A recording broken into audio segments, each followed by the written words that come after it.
What is going on, guys? It's Bucky and welcome to your second C++ tutorial. And in this tutorial, what I'm going to be doing is I'm going to be breaking apart this computer program that we ran in the last tutorial.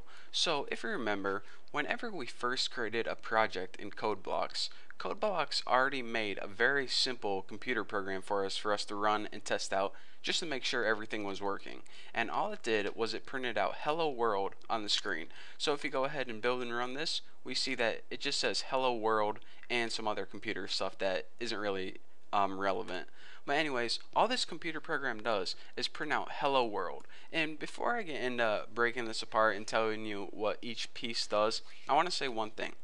You would think, since computer programs are just made up of a bunch of lines of text, that we can learn each line one at a time.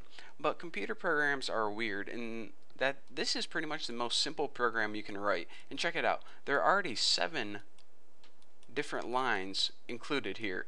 So in order to even write a most basic program, you need to code at least 7 lines of code. So it seems kind of confusing, and I just want to give you guys a warning. As long as you can get through this video, all the rest of the videos are going to be incredibly easy. This is the only one where I have to throw a bunch of information at you, but still I'm going to break it down as easy as possible. And the reason for that is because you need so many things in order to run such a simple program, but once you understand the basics, everything else is just smooth sailing, I promise. So let me go ahead, and we're going to be getting more in depth in each of these lines, but for now, let me just give you guys a brief introduction to what each line does. Let's go ahead and start at the top and work our way down. This include IO stream line right here, this is technically called a pre-processor directive. So if you're taking a test, if you're watching these tutorials because maybe you're in C++ class and your teacher's kind of confusing you, answer on the test, this is a pre-processor directive. Now what that means in everyday terms is it pretty much says, alright, we're going to be including a file in this program that we're going to be using later on. So it's going to be including a file, IO stream, that we didn't make. We didn't make this file, but it needs it to run this program later on, so that's why it needed to include it. Again, we're going to be talking more about header files later on, but for the basics of this tutorial, all you need is to know that this line includes a file that our program needs to use later on. Now, the next line you can see is just a blank line. And you may say, alright, do you need this blank line? Do you not need it? Blank lines and spaces, you can have a million of them if you want, or you can have none of them, just like that. All blank lines do in programming is they make the program easier to read. Just like a book or a magazine or a newspaper, sometimes you want blank lines between your code, sometimes you just want your code right under each other. It's personal preference. People, whatever you want. Blank lines just make it easier to read, so whatever is easier for you, add as many lines or as less lines as you want. And that brings me to another point. These tabs too, see this is kind of tabbed out or tabbed in, it's the same thing. Some people tab things in, make it easier to read. This program is just going to run just fine if it's just like that, but people just like to line certain things up, so you'll see later on once we get coding that tabs and spaces and blank lines, they don't really mean anything significant, they just make the program easier to read. So that being said, under that blank line is this using namespace STD, and believe it or not, this does not stand for sexually transmitted disease. I like to think that, but trust me, it doesn't. It stands for the standard library, and that's another thing that is built in to C++ that is pretty much saying this.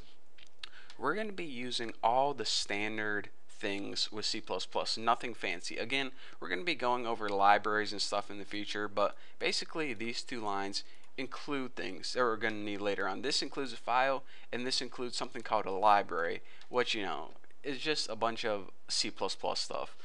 So with that being said, we know that these two lines include things. Fair enough. So now let's get to the meat and I don't know, meat and potatoes, I guess, of the computer programming, and that's this. This entire thing is called a function. Now, all computer programs are made up of functions, and all functions are things you want the computer to do. For example, whenever we're making programs later on, we're going to make a function to play sounds, and we're going to make a function to draw graphics on the screen. And as you can see, functions are just things that you want the computer to do. So every computer program starts with a function called main. This is how your computer knows where to start. So for example, in a couple tutorials we're going to have a function called main, and like I said, we're going to have another function called play a sound, and we're going to have another function called make a ball bounce around on the screen. And you're going to have all these functions, and your computer's going to say, alright, you gave me all this stuff to do, but how do I know what order to do them in? Well, your computer automatically knows anytime it runs a program to start with the main function. So that's why it's so crucial to name this function main. So in order to make a function, you do this. You first write what type of data you're going to be working with. And what functions typically do is they do some sort of calculations. For example, find the body mass index or calculate the velocity of something. Well, whenever it makes this calculation, it usually wants a number back, an answer in other words. Well, since we're going to be working with just integers, main always works with integers, so that's why we need that. But again, we'll be getting into that later on. After that is the name of the function, and this one is named main. Don't worry about these parentheses right now, but what we do need to worry about is these little, they're not semicolons, squiggly brackets, I guess they're called, curly braces, I don't know, whatever the heck they are. And this has an opening and a closing curly brace, and in between them you have something called statements. Now all functions are made up of statements, and all statements are basically instructions, and each instruction needs to end with a semicolon. That's why you see every line inside a function ends with a semicolon. For example, if you had a function that says make a peanut butter and jelly sandwich, one statement would be get out the bread. The next statement would be put butter on a piece of bread. The next statement would be put jelly on a piece of bread. The next, put them together. The last, put them in your mouth. Bam. You now have a function and a series of statements. Well, all this function did, the main one said, print out something on the screen and return 0. Simple enough. So now you can see the basics of a function, how they're made, and how every function needs to include statements or instructions. So that being said, let's break this down even more. The first statement is saying this.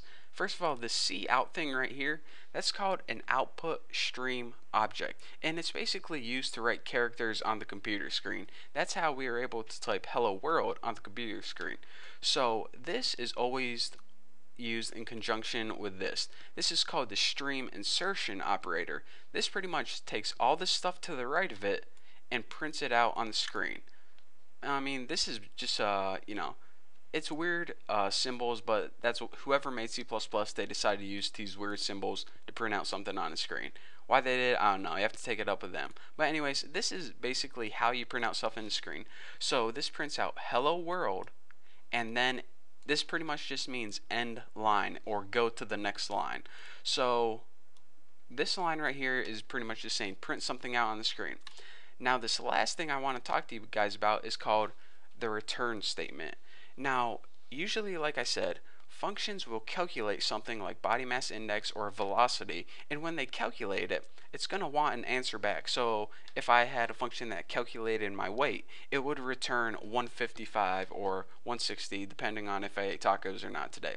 Well, the main function should always have return 0, and return 0 means whenever you return 0, it tells your program that it ran fine without any errors. For example, if you had a bunch of extra text right here, your computer program would give you an error and it would never get to this line right here, so it would never return 0.